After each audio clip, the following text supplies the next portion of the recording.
The greatest battle in the world is on the eve of breaking.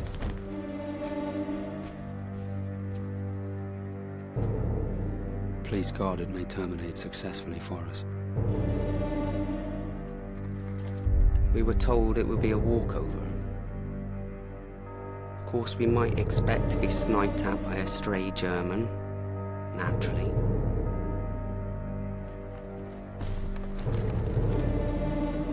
Suppose one should lose one's head and get other men cut up. Suppose one's legs should take fright and refuse to move.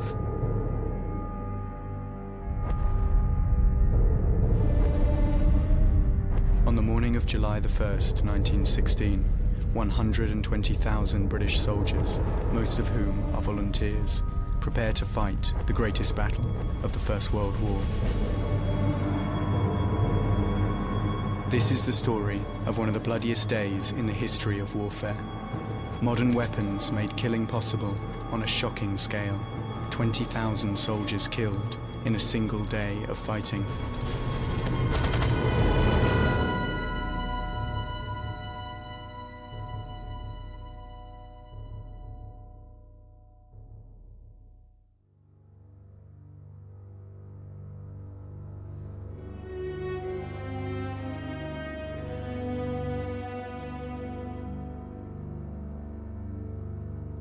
At the end of 1915, the Great War is not going well for Britain and France. After a year and a half of huge effort and heavy losses, large parts of France and most of Belgium remain under German occupation.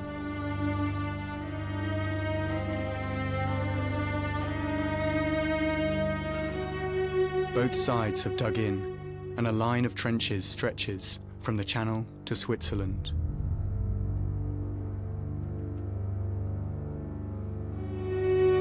In early 1916, in an attempt to break the stalemate, the Allies agree to a joint summer offensive. The area they choose to launch this attack is a 26-mile section of the Western Front in northern France by the River Somme.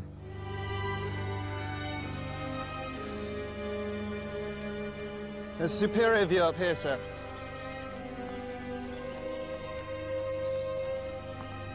This is more like it.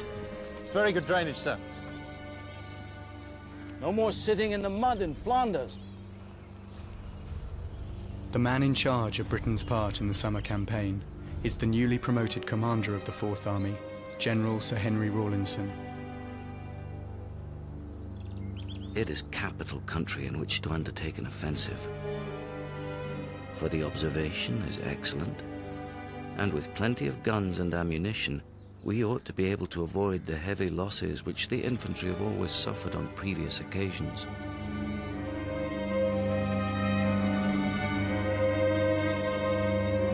The British and German trenches are divided by an 18-mile-long strip of no man's land, running from the village of Serre in the north to the River Somme in the south.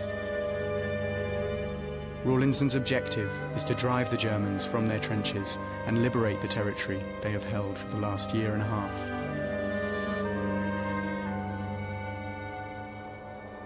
This will be his battlefield.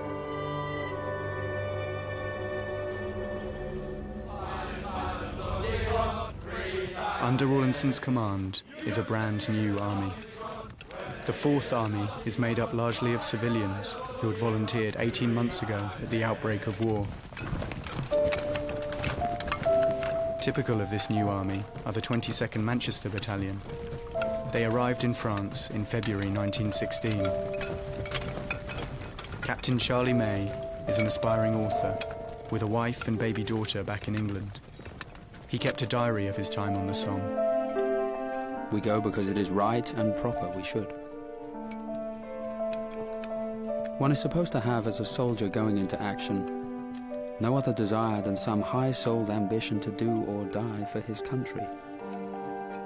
Reality, I'm afraid, falls far short. In the same battalion was Sergeant Richard H. Tawney. A Christian socialist, he opposed war, but had volunteered after Germany invaded Belgium, turning down an officer's commission to serve in the ranks. hatred of the enemy is not common, I think, among those who are here. For how can you do your duty as a soldier if you hate him? To kill in hatred would be murder. I don't think we're murderers. Just executioners. What do you think they'll call the battle, Sarge? I don't know. The Epval, perhaps. Or the Battle of Mametz. Call it anything. It takes two sides to make a battle.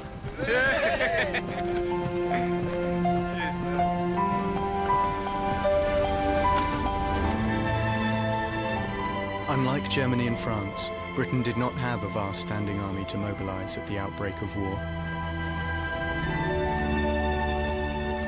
Minister for War Lord Kitchener realized Britain needed a much bigger army if she was to influence the war in Europe.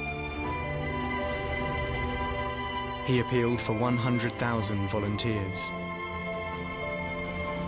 Within 5 months, 2 million men had responded to the call. A year and a half later, many are on their way to the Somme.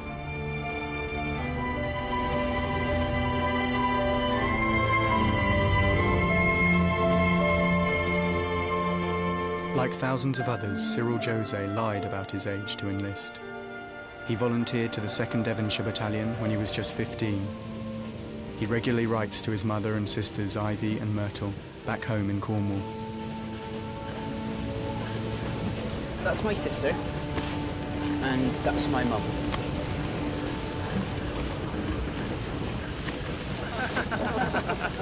What's so funny?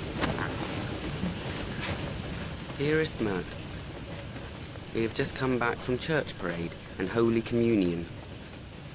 Chaplain asked me my name and where I came from. Asked me how old I was too. Of course, I couldn't tell a chaplain a fib, so I told him. Patted me on the back, said, "Splendid, splendid." Not bad of him, was it? Goodbye, and God bless you all. Love from Cyril. General Rawlinson's plan for the Somme is shaped by one major concern. Aware that his volunteer battalions have no battle experience, he opts for a simple strategy. It does not appear to me that the gain of 2 or 3 kilometers of ground is of much consequence. Our aim, rather, should be to kill as many Germans as possible with the least loss to ourselves. Fight and hold, gentlemen. Take what the Germans have all along here and invite them to try and take it back.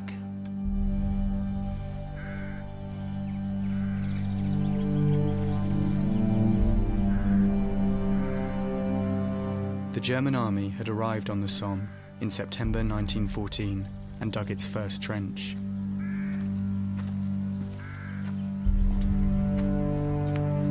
A year and a half later, this has grown into an almost impenetrable defensive system. Trenches created a new kind of warfare. With miles of barbed wire and hundreds of machine gun posts protecting them, every attack is extremely costly.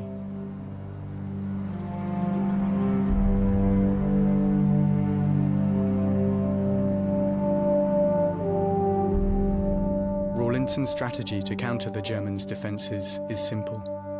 A long artillery bombardment will destroy the trenches and kill the German soldiers.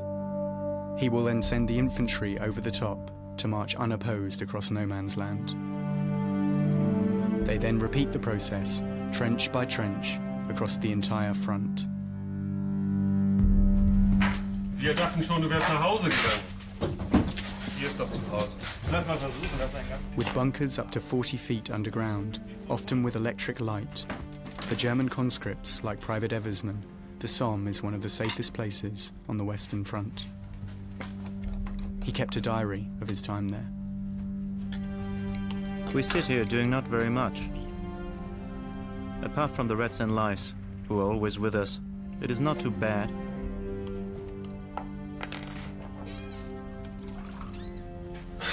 Riech doch mal. Das hast du doch nicht selber gefüllt, oder? Du bist der Abschaum der deutschen Armee. Prost! Möge uns Verdun erspart bleiben. Für immer. Und darauf, dass die Preußen nicht hierher kommen und uns den ganzen Spaß verderben.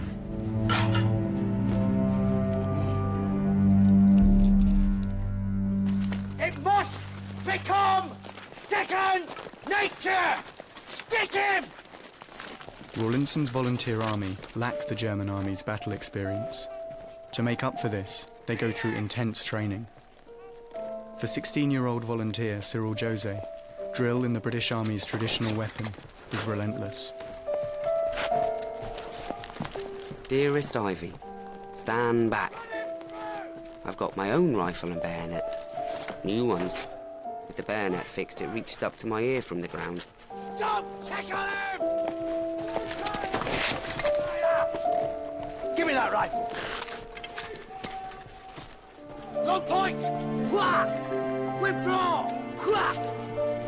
Symbol! Nearly got it hot today. I had my bayonet fixed in my room with the sheath off and pointed it at another chap. Just then the sergeant walked in. Keep those lines straight! By George, didn't he swear? He told me it was one of the greatest crimes in the army to point your bayonet at anyone. Said I could have got 3 months confinement. Become second nature!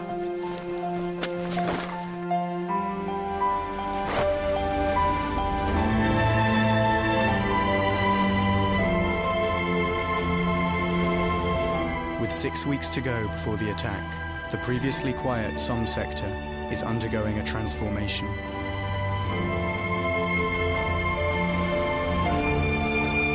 Shells have to be stockpiled. Roads have to be built, drains dug, water pipes and telephone lines laid.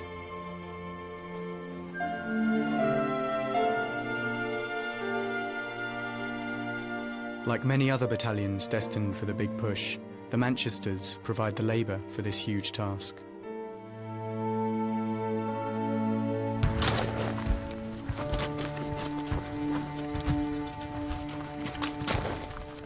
A clerk before he joined the Manchesters, Arthur Burke describes the preparations for attack to his brother back home. My dear Reg,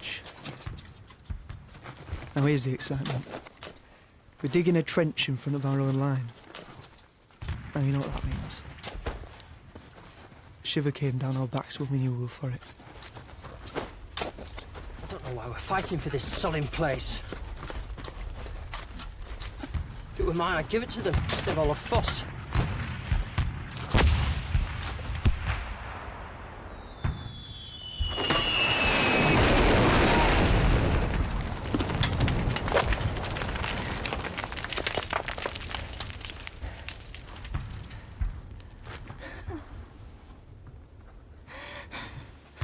Don't worry about them buggers.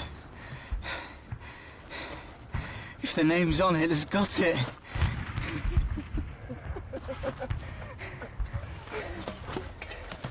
Of course, Fritz heard us coming, so he began giving us a warm time. And you know you can't dig without making a noise. So when we did start, our friend over the way didn't have to get his wind up. We were dodging and digging from 11 till 2:30 a.m. Wasn't we glad when time was up?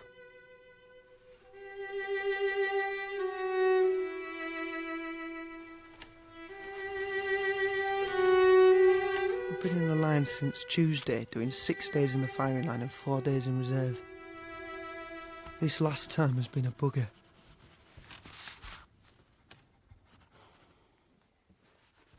For Captain May and Sergeant Tawney, censoring the men's letters is a daily duty. I hate doing this. It's amazing what you discover, though, isn't it? About the men, I mean. I'd rather not know some of it. You know Dooley, Prince's platoon? He was sitting on the Parados one night, while the batteries were firing. One of our shells, pitched short, entered the ground with a fierce thud right under the spot where the man was sitting. It was a dud. Lucky old Dooley. God bless the fool who made that shell, he said. Never even troubled to change his position.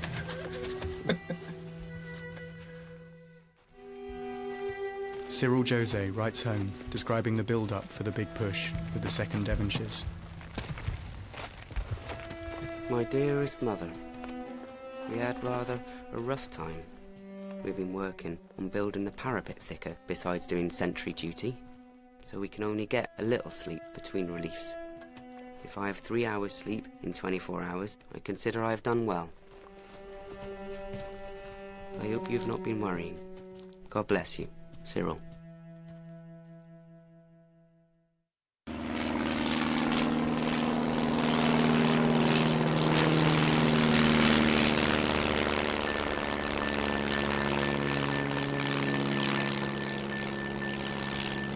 The increased Allied activity on the Somme is soon noticed by the Germans, who respond by reinforcing their defences. When Rawlinson receives reports of this, he demands to see what the Germans are up to for himself.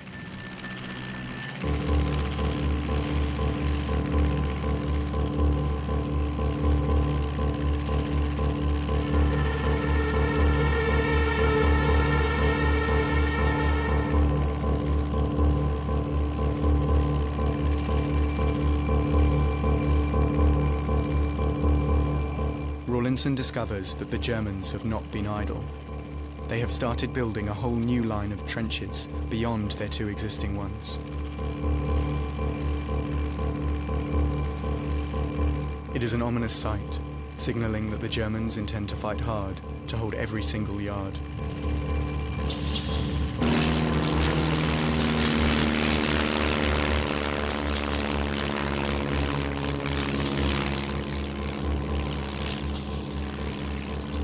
Keine Zeit, um Sehenswürdigkeiten zu besichtigen! Fertig? To defend their well-developed trench system, the Germans had a powerful weapon, the machine gun. Strategically placed all along the front line, the machine gun posts are heavily protected and are manned by expertly trained crews. One well-positioned gun can lay down a hail of bullets over a distance of 3,000 yards. Lieutenant Franz Cassel and his unit, like all others along the Somme, are now in a state of high alert. Besser. Also, das Ganze nochmal. The British preparations for the offensive involve a massive logistical challenge. 400,000 men and 100,000 horses have to be moved and billeted. But the key to Rawlinson's plan will be the bombardment, set to be the biggest in British military history. Over 1.5 million shells are stockpiled, more than they have fired in the past 12 months of the war. General Rawlinson is under no illusion about the challenge facing his inexperienced army. Nevertheless, he remains convinced that with the right amount of guns and ammunition, he can destroy the German defences and avoid heavy British casualties.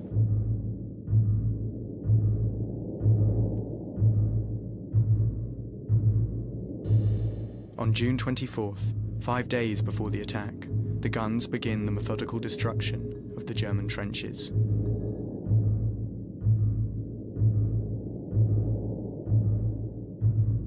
It's the biggest bombardment the British Army has ever mounted. Day and night, the barrage never stops. Forced to take shelter in their underground bunkers, the Germans wait for the barrage to lift.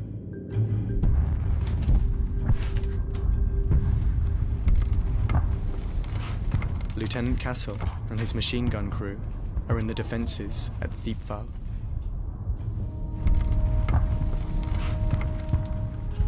We were exhausted and slept as much as one could. The noise of the barrage was so constant, it prevented sleep for overtired people.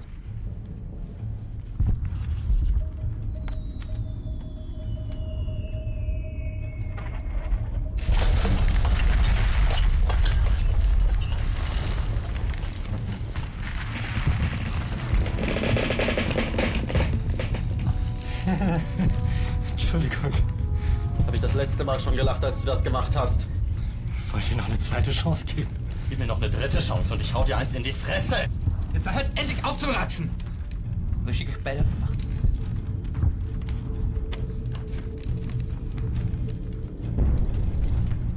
There was only one anxiety. Could one rely on the sentries? They stood on the top steps of the dugout and had to watch across the parapet to see whether the enemy was coming across. Day long, night long. And not all men are heroes.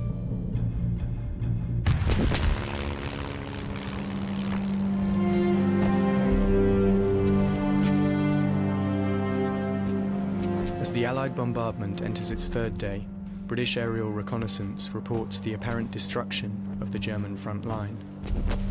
Trenches have been levelled, lines of supply and communication cut, but unseen from the air, thousands of German troops are still safe in their bunkers. After 72 hours of constant bombardment, conditions for Private Eversman are swiftly deteriorating. Von der MG-Einheit. Die hatten was übrig? Jeder hat seinen Anteil genommen.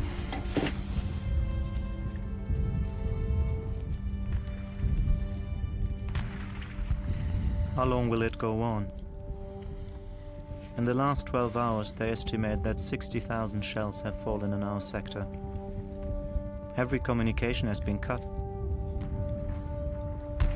Sag mal, gibt's Neuigkeiten aus dem hinteren Front? Nichts.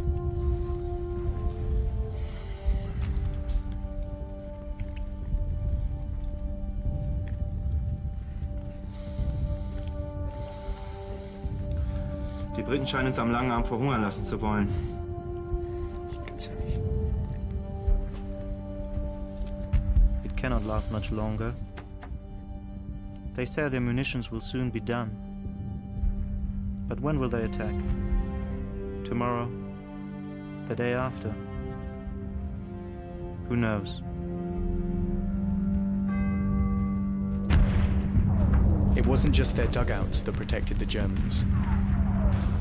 Although the British bombardment was on an unprecedented scale, many thousands of their shells failed to explode. General Rawlinson is unaware of this and believes that his artillery has destroyed the German defences completely.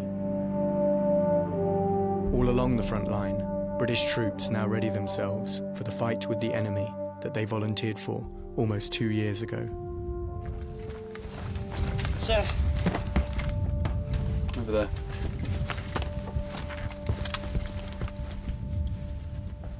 Captain Charlie May, of the 22nd Manchesters, records the final countdown to attack. More orders. Still they come. The foolscap is piling up into formidable piles. One almost begins to feel that if any mistake is made in the fight, it will be from over-organization. Rawlinson's meticulous plan details the objective of every single man due over the top. So that's A Company on the left, then us, B, and D Company. We're all in the first wave going over at 0 hour. So, we'll follow a creeping barrage laid down by our 18-pounders to Black Trench, a gentle walk. Then, when we get here, the barrage will lift on to the next target over there in Danzig Alley. We will then reassemble, ready for the final objective, which, as you're all aware, is here and here. Sergeant. Every 10th man will wear one of these polished pieces of metal on his back to enable our artillery to spot our progress. And if the sun doesn't shine, sir? Oh, I'm quite sure GHQ will have organised that. Finally, the use of the word retire is absolutely forbidden. And if heard, can only be a ruse of the enemy and must be ignored. Good. Carry on, Sergeant.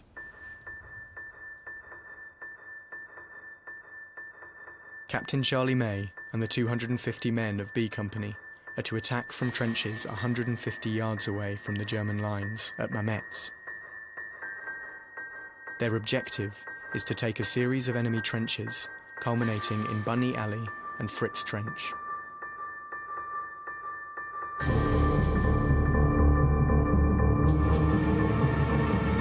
Then, just one day before the attack is due to start, heavy showers and low cloud descend on the Somme.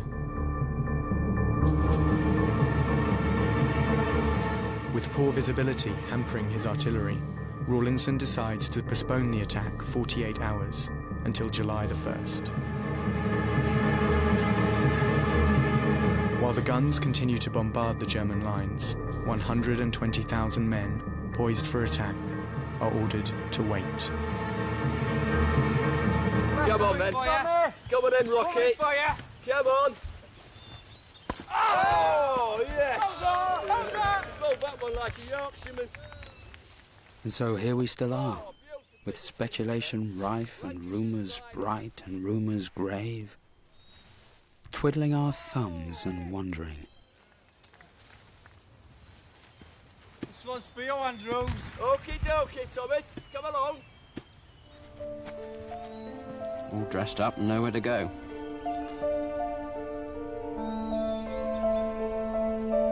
Oh, beauty. The news from everywhere today is excellent. The moment seems very auspicious for us to strike. Whoa! Out!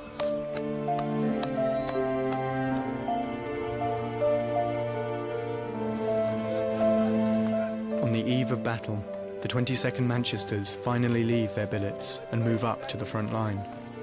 Wait for the camera, lads.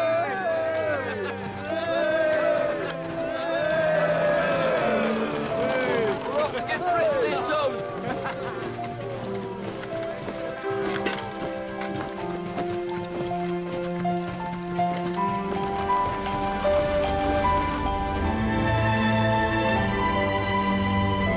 Aside from their standard equipment, men carry 250 rounds of ammunition, 2 Mills bombs, a waterproof sheet, sandbag, field dressing, emergency ration, including biscuit, smoke helmet, wire cutters, pick and shovel, with the heaviest tools carried by the strongest men. Others carry barbed wire, fence posts, field telephones, even carrier pigeons. Such is the confidence in the artillery bombardment, the men carry everything they need to take and hold the German trenches.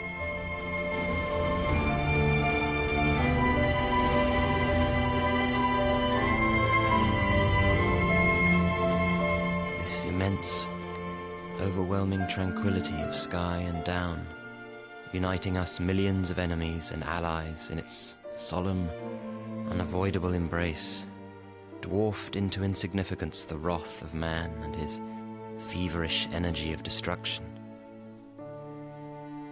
It was a perfect evening. One forgot the object for which we were marching to the trenches. Is that the new rest home?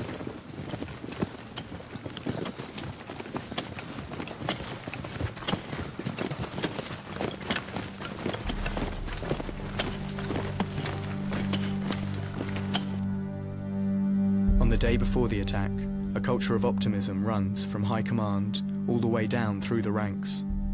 Brigadier General Rees has recently taken command of the 31st Division's 94th Brigade.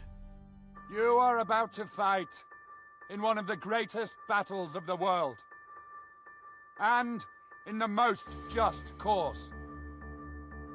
Remember that the Empire will anxiously watch your every move. Keep your heads, do your duty, and you will utterly defeat the enemy. You will be able to go over the top with a walking stick. Rifles, you will not need. As the Major General said, all we'll find in Thiepval is the caretaker and his dog. You may take prisoners, and if you do, they'll be sharing your rations, not mine. Any shirkers refusing to go over or caught behind the line will be shot.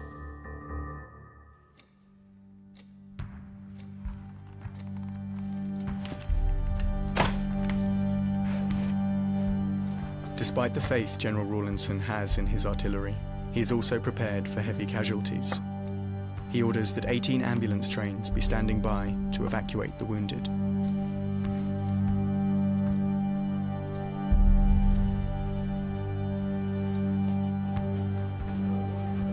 American heiress Mary Borden left Chicago to work for the Red Cross at the outbreak of war.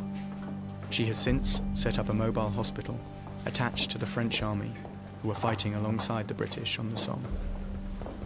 10 kilometers from here along the road is the place where men are wounded. This is the place where they are mended. We send our men up the broken road between bushes of barbed wire, and they come back to us, one by one, in ambulances lying on stretchers. We conspire against their right to die. We experiment with their bones, their muscles, their blood. Vous avez tout ce qu'il vous faut? Très bien. Mademoiselle, je vous aime. When we hurt them, they try not to cry. Often, they apologize for dying.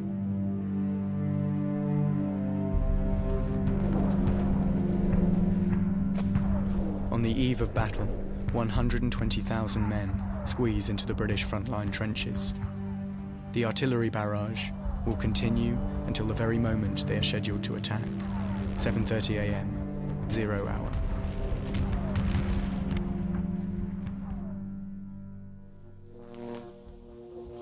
After 6 days and 6 nights under constant bombardment, Private Eversman writes what he believes will be his final diary entry. My head is like a madman's. The tongue sticks to the roof of the mouth. Almost nothing to eat and nothing to drink. And no sleep. All contact with the outer world cut. Haven't we had enough of this frightful horror? This hell concert? If I may not see my loved ones again, I greet them with that last farewell. All along the front line, men write what could be their final messages home to their families. Cyril Jose, who joined the army when he was only 15, writes to his mother back home in England. My dearest mother, so sorry I haven't written before, but after I wrote you last we went in the trenches, and it was too wet to write. Weather spanking up to now, though Fritz chucks his weight about a bit just to relieve the monotony. Lots of skylarks singing over the lines. We hear one first just before standing to arms in the morning. Ivy asks whether I've grown taller, shorter, thinner or stouter. Well, I think I've grown a bit taller and bigger. About 5'6.5" I must be now. Was 5'4 3/4 when I enlisted. We'll write again soon as poss. Goodbye for time and God bless you all. Best love from Cyril.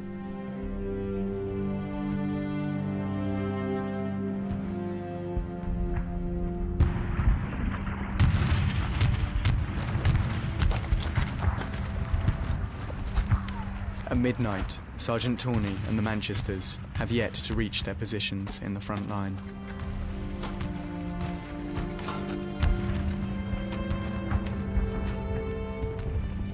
I don't know anything more exasperating than walking 1 to 2 miles with a stoppage every 10 or 20 yards. Especially when you're one of a long string of tired men and have a rifle and other traps hitched to you.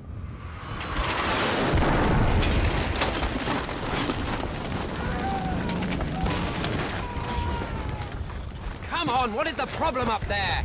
Some box up, Sarge.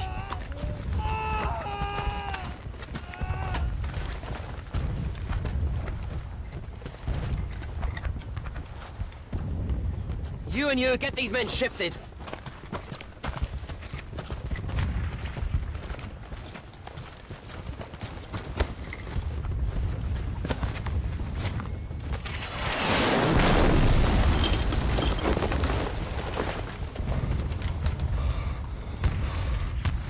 Sorry, pal.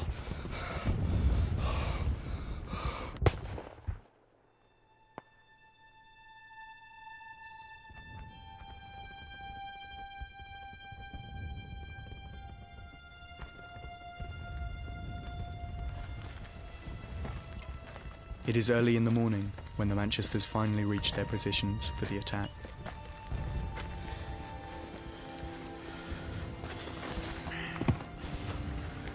For you. Thank you.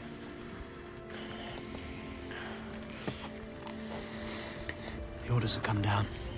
0 hour 7:30.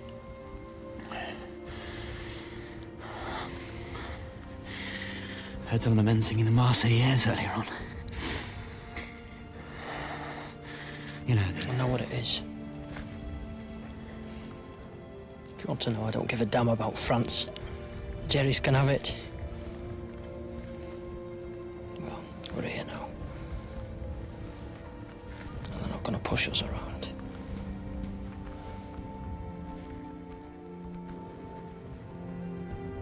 Like many, Captain Charlie May considers the possibility he might not survive the coming battle.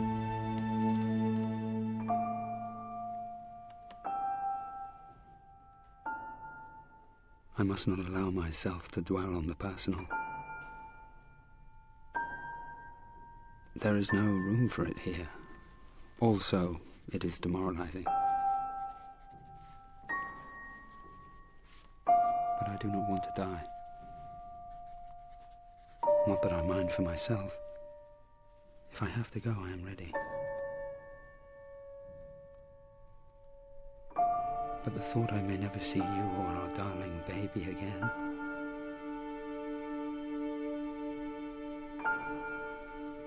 turns my bowels to water.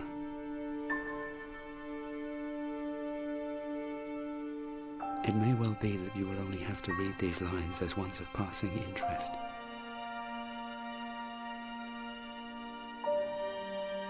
On the other hand, they may well be my last message to you.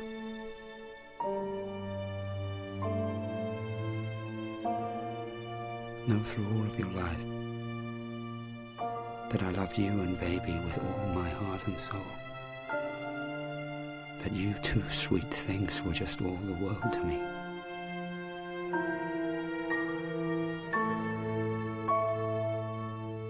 I pray God I may do my duty. For I know you would not have it otherwise.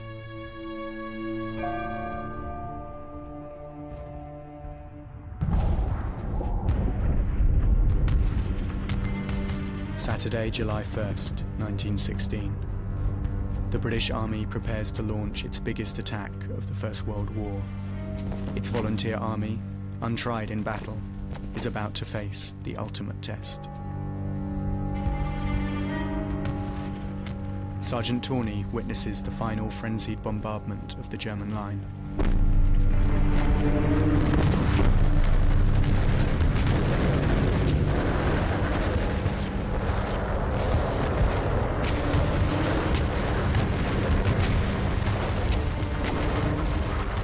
It was not a noise, but a symphony. It did not move, it hung over us. It was as though the air were full of a vast and agonized passion, bursting into groans and sighs. One had only to lift one's eyes to be appalled by the writhing of the tormented elements above.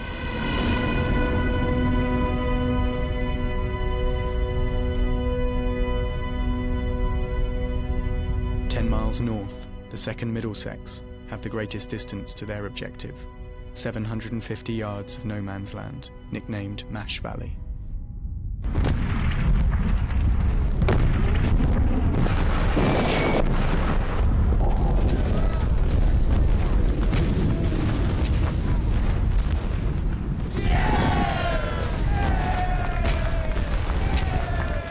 Second Lieutenant Alfred Bundy arrived in France only 3 weeks ago.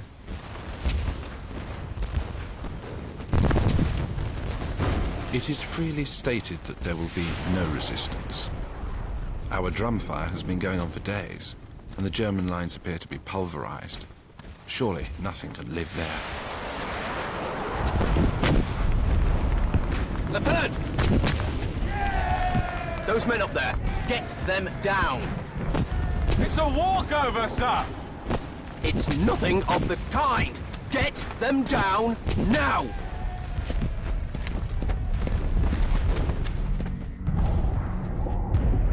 In command of the 4 battalions of the 94th Brigade on July the 1st, Brigadier General Rees has a perfect view of the final bombardment.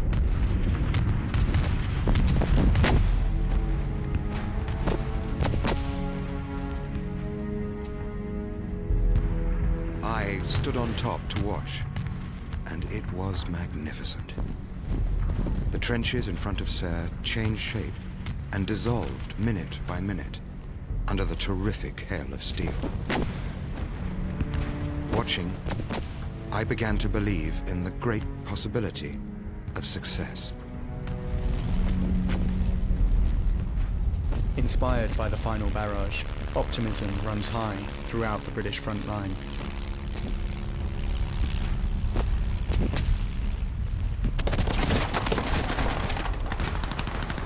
But Captain Charlie May is not so confident. Our gunnery has wrecked his front-line trenches, all right. But we do not yet seem to have stopped his machine guns.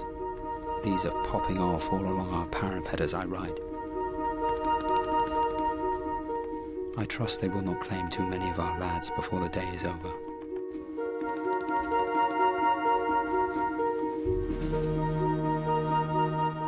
My dear Reg, these are a special few lines which I want you to take care of until perhaps you hear from me again. Everything at present is absolutely thumbs up. It's very cheerful. Still very bright and trusting to the best of luck.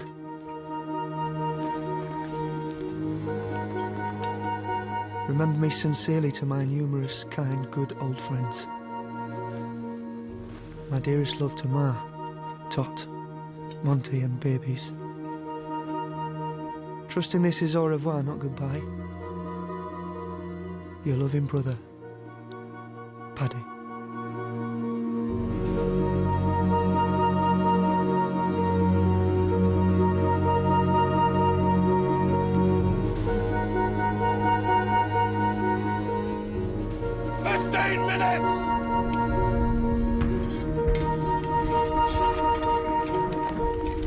Suppose one should lose one's head and get other men cut up. Fix! Give it here, Jimmy! Suppose one's legs should take fright and refuse to move.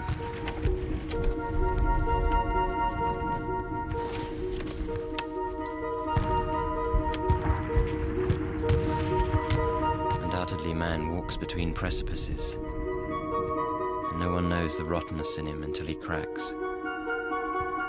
And then it's too late. Harry, your watch, can I?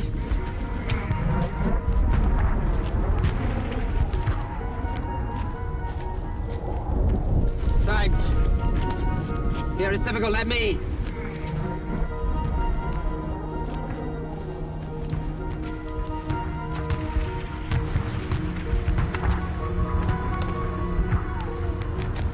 Good luck. See you in Danzig Alley.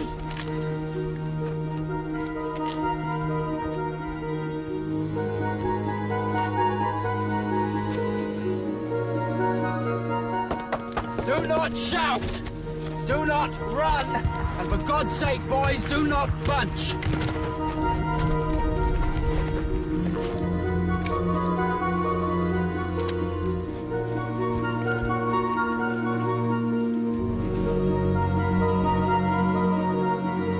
Dearest Ive, just time to write a few lines before the post goes. Suppose I'll get leave soon. Oh, these horrors of war. Well, goodbye for a time, Ive dear. Love to all, Cyril.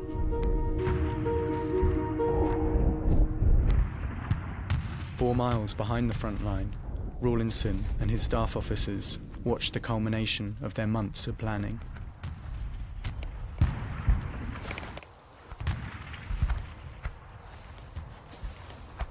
Now. Come on.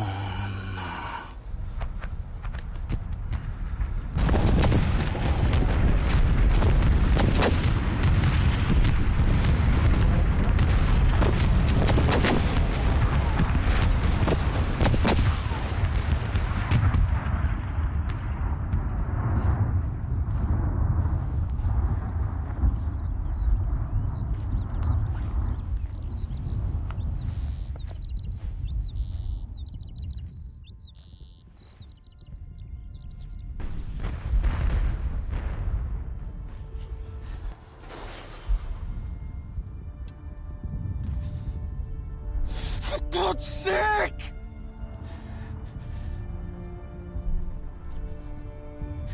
Get us going!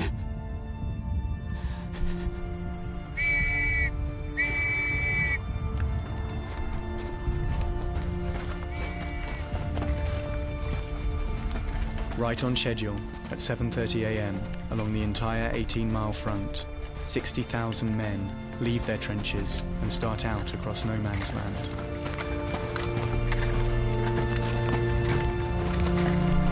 Stay with me, won't you? You'll see me, Jimmy, and we'll be fine. Will you be with me? Look, it's just a short walk. One end of Old Trafford to the other.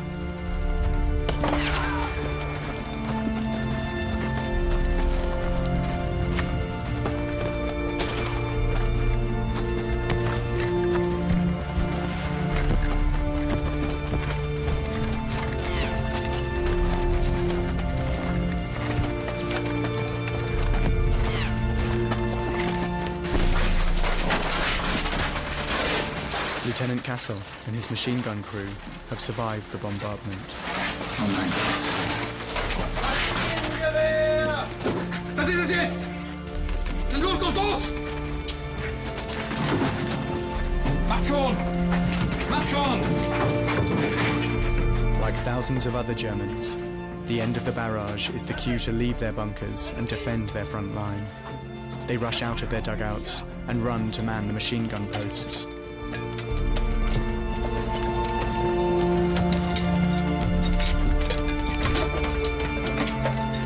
No, boys. We are still alive. The moles have come out of their holes. Sie kommen!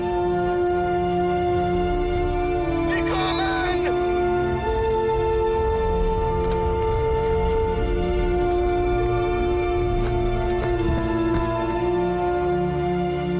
In the south of the battlefield, the 22nd Manchesters lead the attack on Mametz.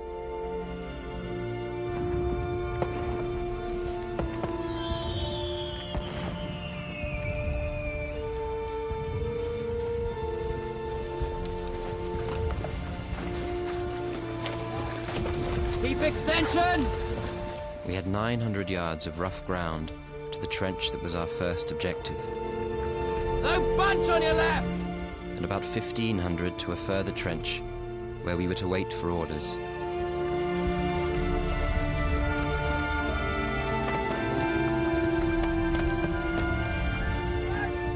Our colonel had watched us mount the steps, and his last remarks were, "Isn't it wonderful?"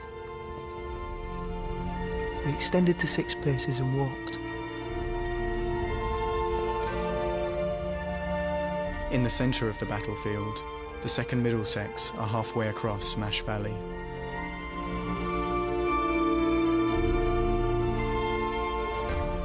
Don't bunch back there, keep formation! It is the first time Lieutenant Bundy has led a platoon in battle. My platoon continued to advance in good order until we had reached nearly halfway to the Boche front line. Steady, Middlesex!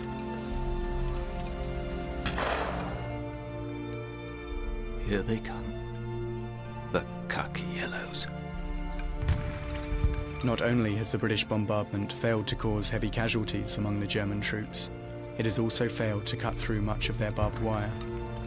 Advancing British soldiers are forced to funnel through any gaps in these defences, making them easy targets for machine gun fire. Schussweite! 300 Meter! Fertig! Feuer!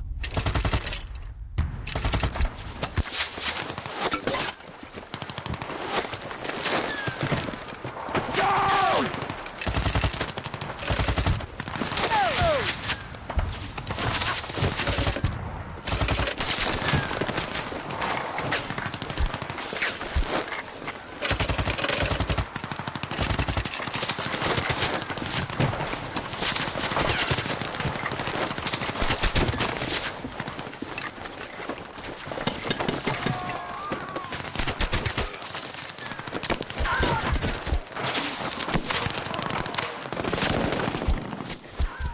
I shouted down, but most of those that were not hit had already taken what cover they could find.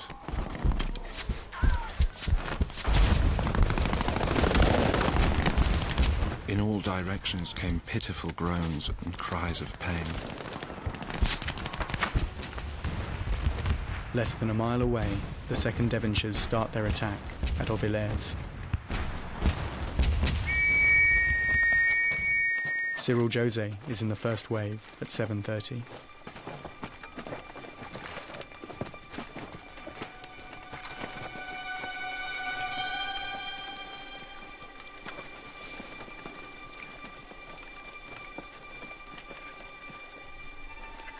We went over with the feeling in us of the song, over the top, and never come back again.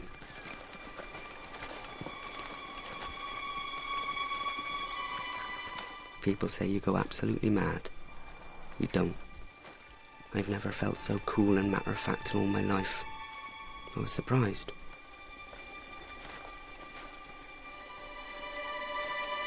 From his dugout, Brigadier General Rees watches his brigade advance. I have never seen a finer display of individual and collective bravery than the advance of that brigade. I never saw a man waver from the exact line prescribed for him.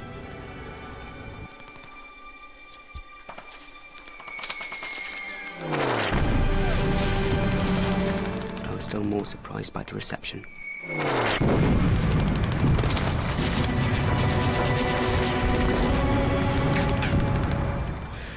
Of course, we might expect to be sniped at by a stray German, naturally.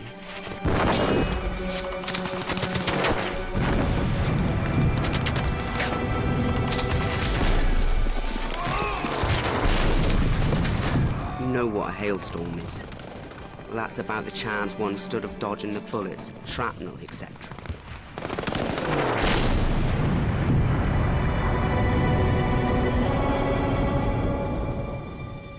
Old Johnny has had me for a target for over 13 months, chucked all kinds of stuff at me, from coal boxes to iron foundries.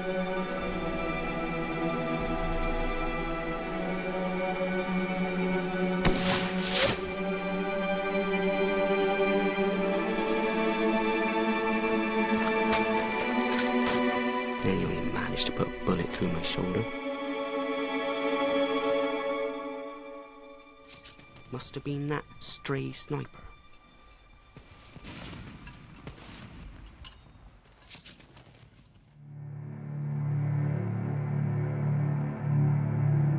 As Brigadier General Rees watches his men decimated by machine gun fire, there is worse to come. The German artillery, which the British thought had been destroyed, begins to open fire.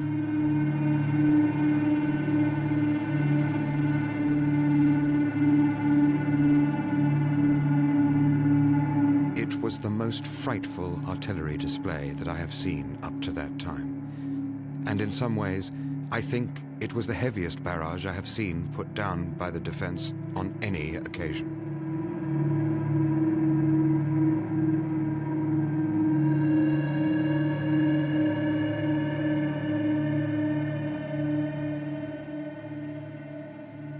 In the far south, the Manchesters have crossed no man's land in 15 minutes and taken the enemy trench that is their first objective.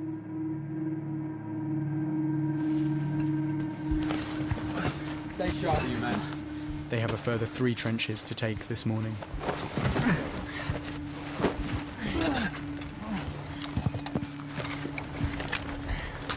If it's all like this, it'll be a cakewalk.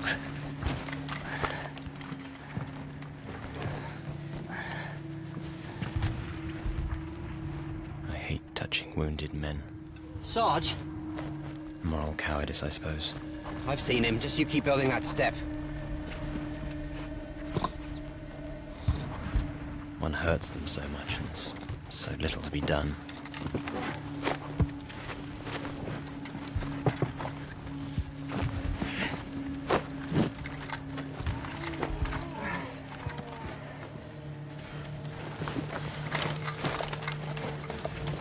We're losing the barrage. Leave the wounded, get the men ready to move. All right, lads, this is it!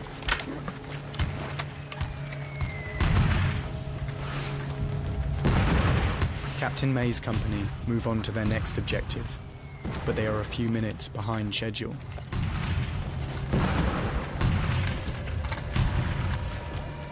The artillery barrage covering their advance on Danzig Alley has already moved forward, giving the Germans time to man their defences.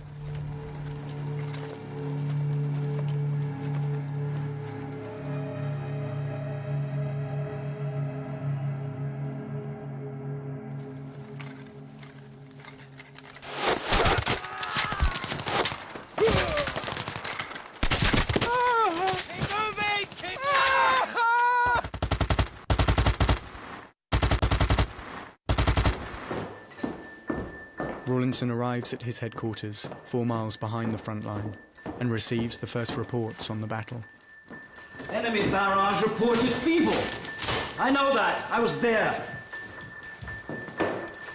Anything in the last few minutes? From 8th Division, sir.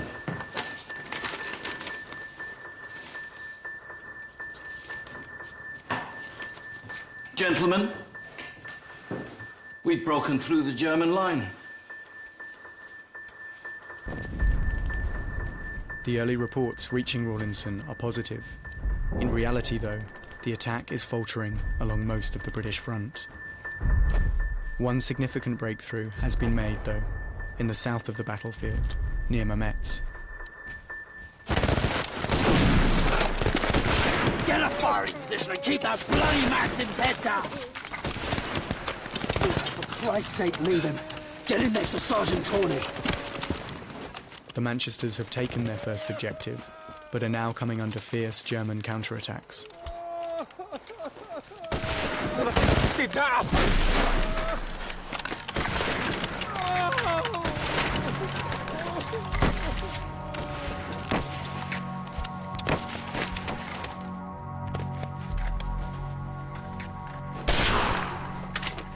The Germans were brave men, as brave as lions.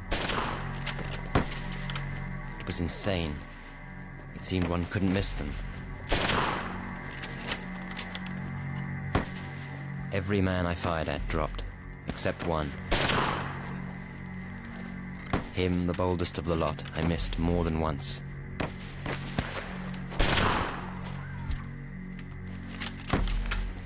Not that I wanted to hurt him.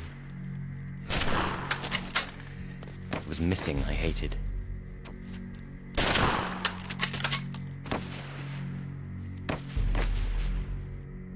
That's the beastliest thing in war. The damnable frivolity.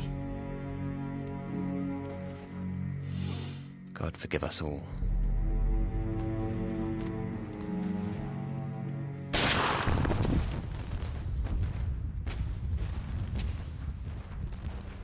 By 8:30, an hour into the attack, some 60,000 British soldiers have been sent into battle. Less than a third have achieved their objectives. In just 60 minutes, it is estimated that 30,000 have become casualties. That's 8 soldiers hit every single second. Half of the first wave are lying dead or wounded in no man's land.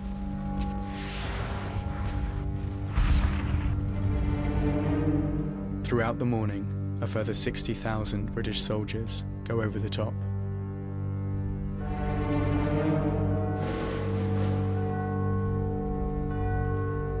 They emerge from their trenches to face fierce German machine gun and artillery fire.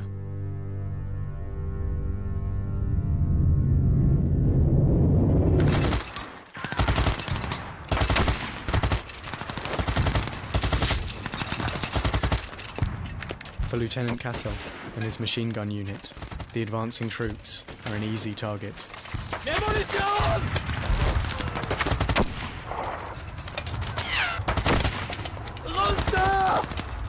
Runter! Runter mit euch!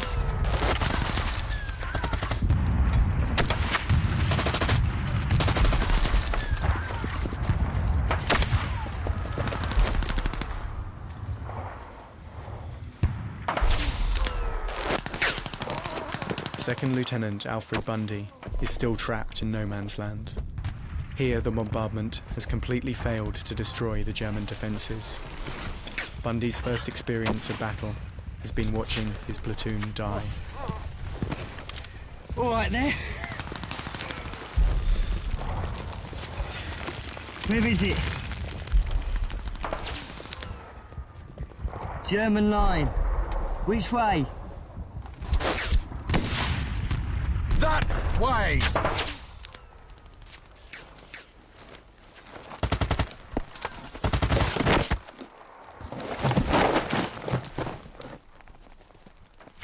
A massacre is unfolding across the 18-mile front. Brigadier General Rees has seen much of his brigade destroyed, and it is becoming clear that the attack here at Serre is going disastrously wrong. He now decides to go directly against Rawlinson's orders. What does signal say? Line's dead, sir.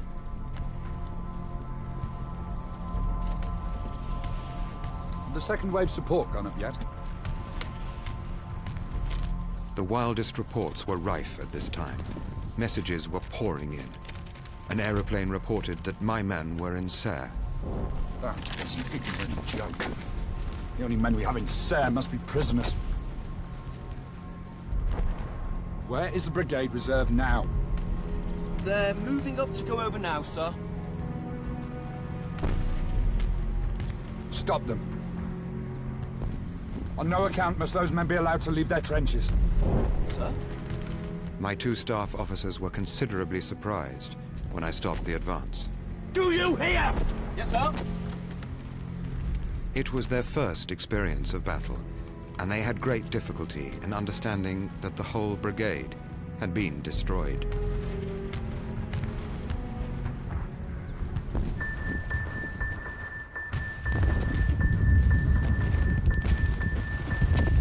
By mid-morning, tens of thousands of men are pinned down, wounded or dead in no man's land.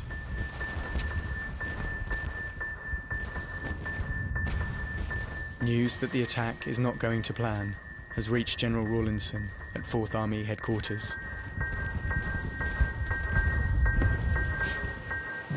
I think I understand. They can't both be right. Have we consolidated in Serre, or are we in retreat? The 31st is in Serre. I'd like to believe you, but at this moment I'm not sure I can. Message to Goff. Tell him the cavalry won't be moving before 1400.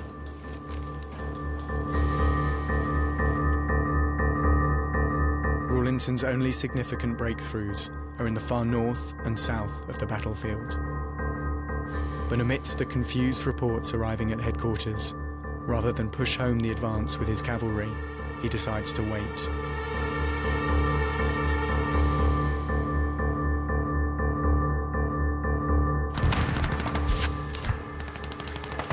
After their initial success, the Manchesters have been decimated by heavy German counterattacks. Captain May and Sergeant Tawney are in dire need of reinforcement. We've got about 20 men fit for something! Where the hell are A Company? Our right flank's in the air! They can't have just disappeared! I'll find them!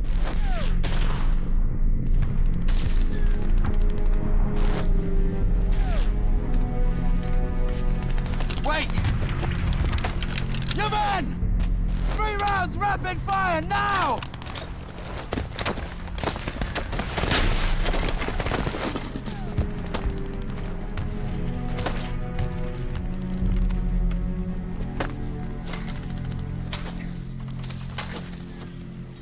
In a desperate search for more men, Sergeant Tawney sets off back towards the British lines.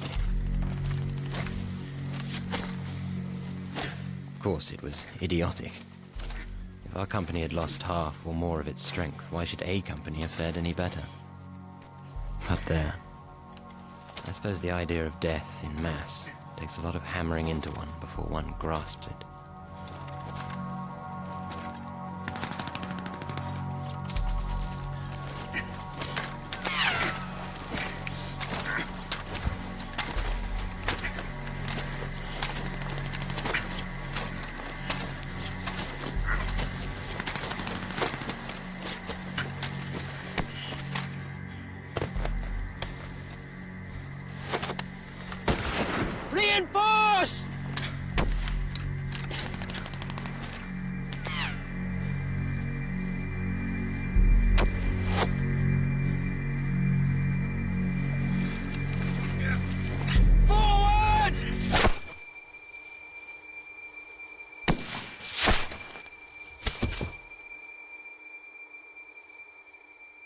Tawny's search for reinforcements is over. By midday, Rawlinson has started to learn the full extent of the failure of his plan. Is it true? We're not in Thiepval. It's been pretty brisk. And sir? Sharp there too. Casualties are already starting to arrive at Mary Borden's hospital. Most of the wounded, however, are still stranded on the battlefield. It was my business to know which of the wounded could wait and which could not. If I made any mistakes, someone would die on their stretchers on the floor under my eyes, who need not have died. Donnez-lui de l'eau s'il en réclame. I've learnt to read the signs, from what is written on their tickets, and from the way they look, and the way they feel to my hand. My hand can tell of itself one kind of cold from another, can tell the difference between the cold of night and the stealthy cold of death.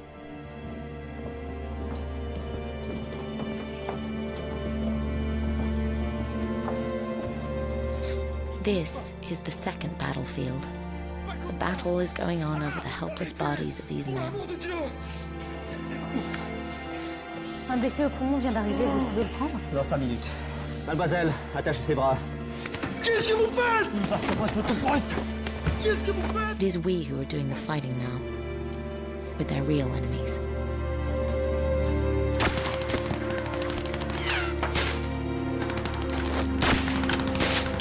At noon, after 8 days underground, Private Eversman is still fighting hard to defend the German line.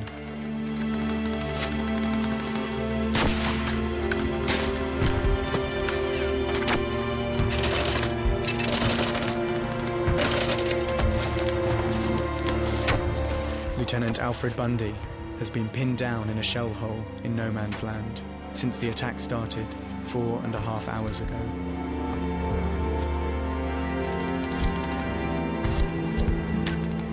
I occasionally attempted to move to my right and left, but bullets were forming an impenetrable barrier. I was almost tempted to take a chance and crawl back in daylight.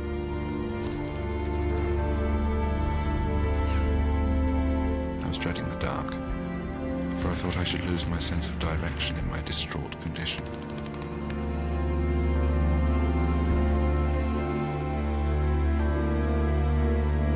Out of the 800 men of Lieutenant Bundy's battalion who attacked that morning, 540 have been wounded or killed.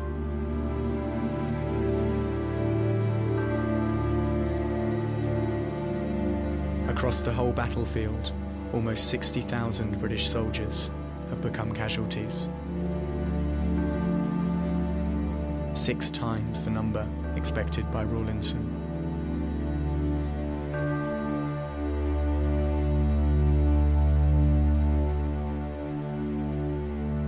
Thousands of men are dying of their wounds in no man's land.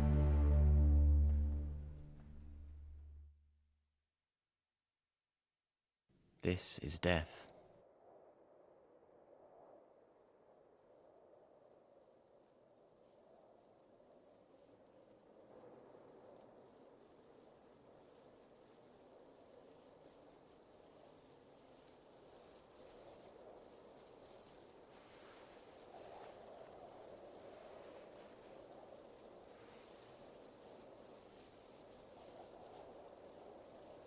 I don't know what most men feel like when they're wounded.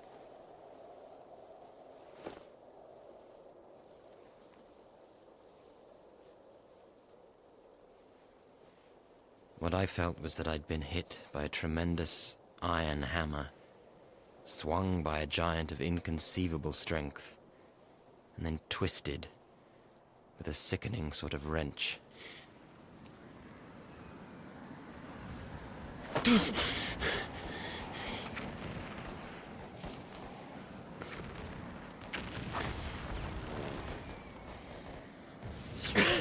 Stretcher! Bear it! Of course, it was imbecile and cowardly. Stretcher bearers! They couldn't hear me. And if they could, they wouldn't have come. Stretcher bearers! It was asking them to commit suicide. But I'd lost my self-respect. Stretcher bearers! After more than 6 hours of fighting, the 22nd Manchesters have made it only 1,000 yards from their front line and have still not taken Danzig Alley. Captain Charlie May is unaware his friend Sergeant Tawney is lying wounded a few hundred yards away. Ready, lads! 1, 2, 3, come on!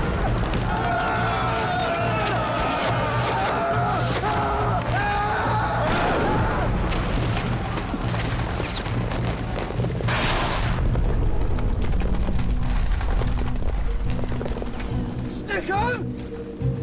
Stick on, lads! Finally, the Manchesters break through into Danzig Alley. Now face to face with the enemy, fighting with bayonet and hand grenade begins.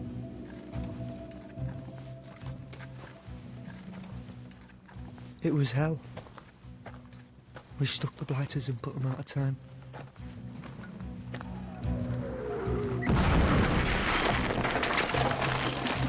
They threw up their hands. Mercy, camarade. We give them mercy. I don't think. Stick 'em! Stick 'em, lads!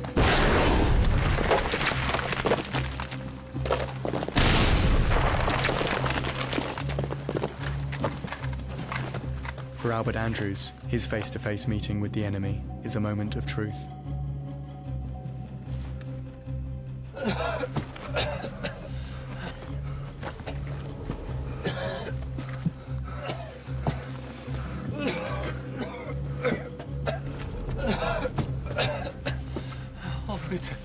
Oh, bitte, mein Herr, bitte. Lassen Sie mich am Leben. Ich habe 3 Töchter, die jüngste ist erst 2 und meine arme Frau muss den ganzen Hof alleine machen, bitte. I was on guard and had my bayonet at his chest. He was trembling and looked half mad, saying something to me which I did not understand. Das gehört alles Ihnen, das ist alles. Bitte bringen Sie mich nicht um, bitte. All I could make out was that he did not want me to kill him. Out of the way, Bert. Oh, bitte. Allmächtiger. Haben Sie Erbarmen. Denken Sie an meine arme Frau, Männer. Look at him! Gott, ich lass die Engländer mit mir Erbarmen haben. Come on! Go on! Get out of it! Go! Soft.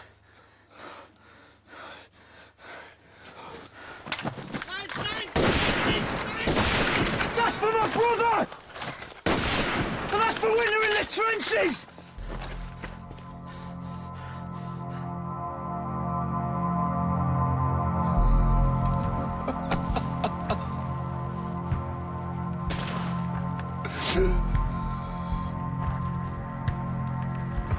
That kind of thing was going on all along the line. No Germans being spared. Wounded were killed by us all.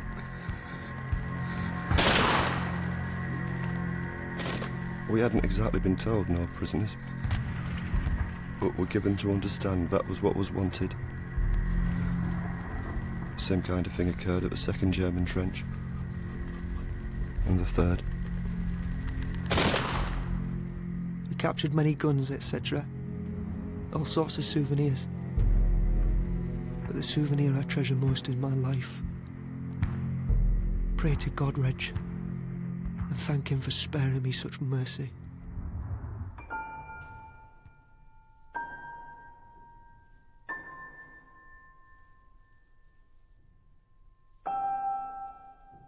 Captain Charlie May is not so blessed. His body is found outside Danzig Alley. No one saw him die. My darling, au revoir. Know through all your life that I loved you and baby with all my heart and soul. that you two sweet things were just all the world to me.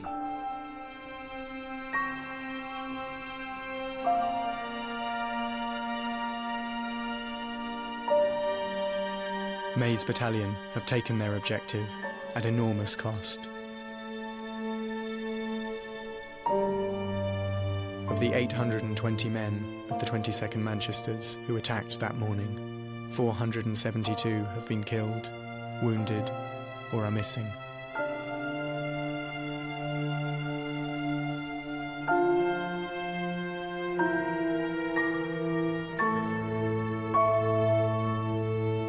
Despite the British breakthrough in the south by Mametz, along most of the 18-mile front, fierce German resistance has effectively destroyed the attack.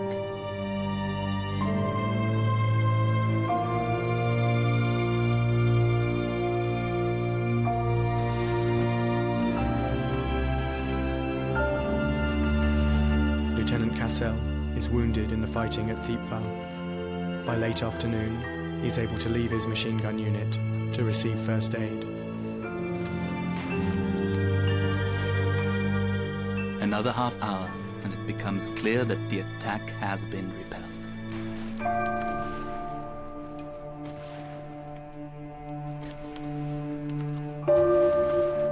I find Captain Meschenbier of the 3rd Company suffering from a heart attack.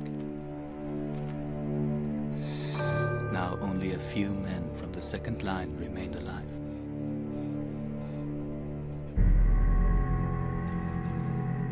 It is not yet apparent that July the 1st has been the worst day in British military history. In his diary that evening, Rawlinson notes that there are 16,000 casualties. In fact, his army has lost many more. Almost 40,000 lie injured, and over 19,000 men have been killed. Rawlinson's offensive has been a murderous failure.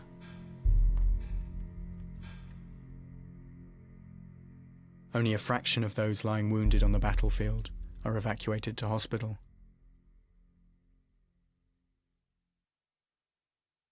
Thousands die in no man's land, of wounds which, if treated, would not be fatal.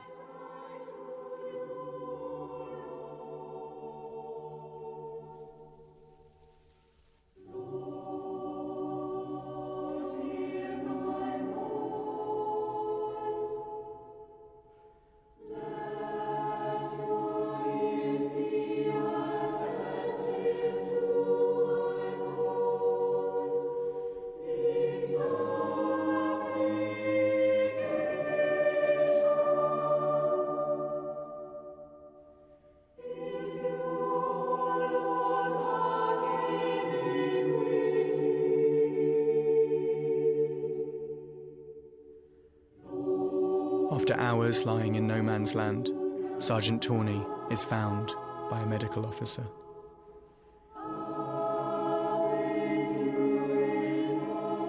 He can't have been more than 25, but his face seemed to shine with love and comprehension. He listened like an angel while I told him a confused yarn.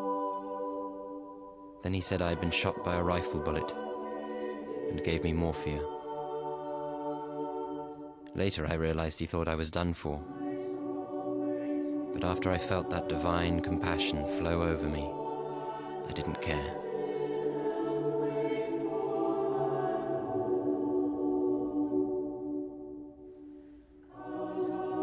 I was like a dog, kicked and bullied by everyone, that at last had found a master.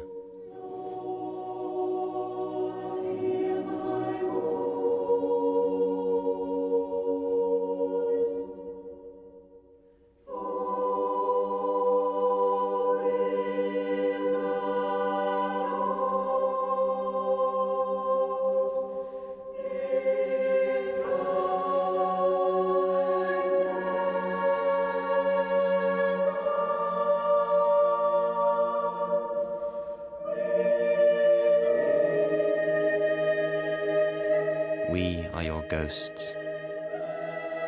In this game, played by monkeys, organized by lunatics.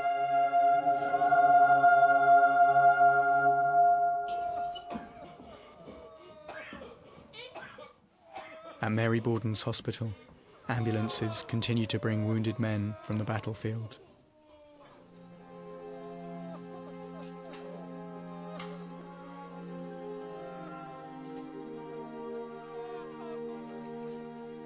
The air was thick with steaming sweat, mud, dirt and blood.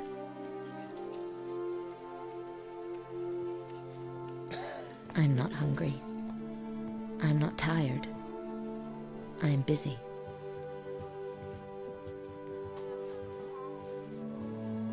Mademoiselle, venez par ici. Je suis occupée. C'est vous qu'il lui faut.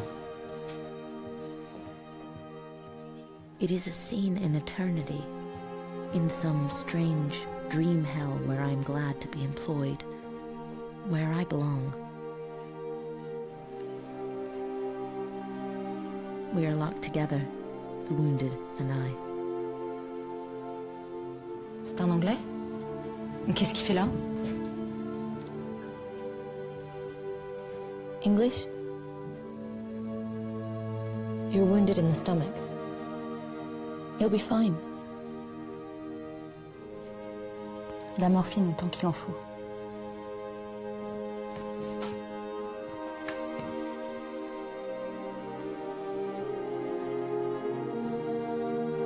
Private Eversman is one of an estimated 8,000 German casualties. His diary is found on the evening of July the 1st. What will be the outcome? Heaven knows. Shall I live to see the breaking of a new day?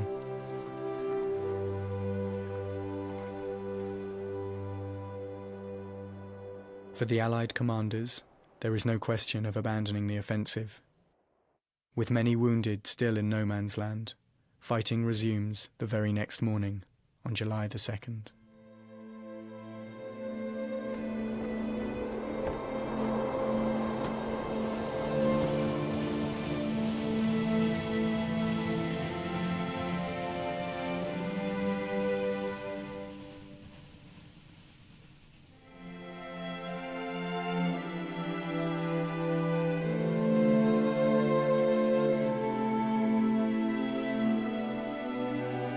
"17-year-old Cyril Jose is one of the lucky ones. Wounded in the first 5 minutes of the battle, he is evacuated to hospital and then back to England. My dearest Ive, I couldn't get back to our own lines until next morning. I didn't eat anything, but lived on pulling off dead men's water bottles.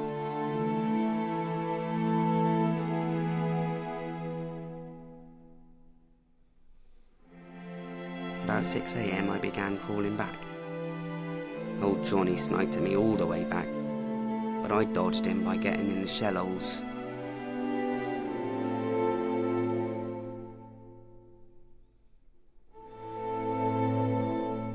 I heard of our battalion 27 answered roll call after the battle. So you can imagine, 27 out of 1,000 men.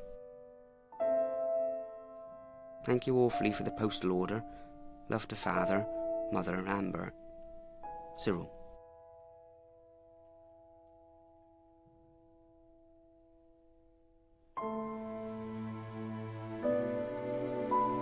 Like so many others, Captain Charlie May was buried where he fell.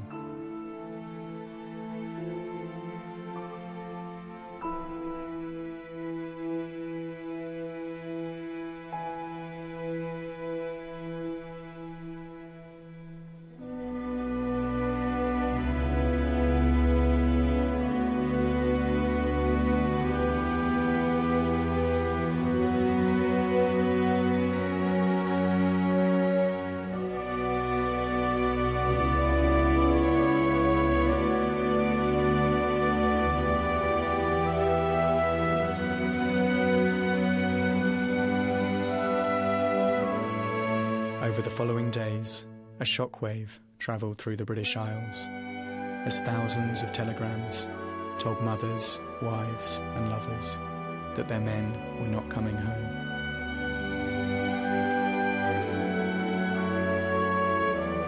The battle on the Somme ground murderously on for another 4 months, until it fizzled out in November 1916.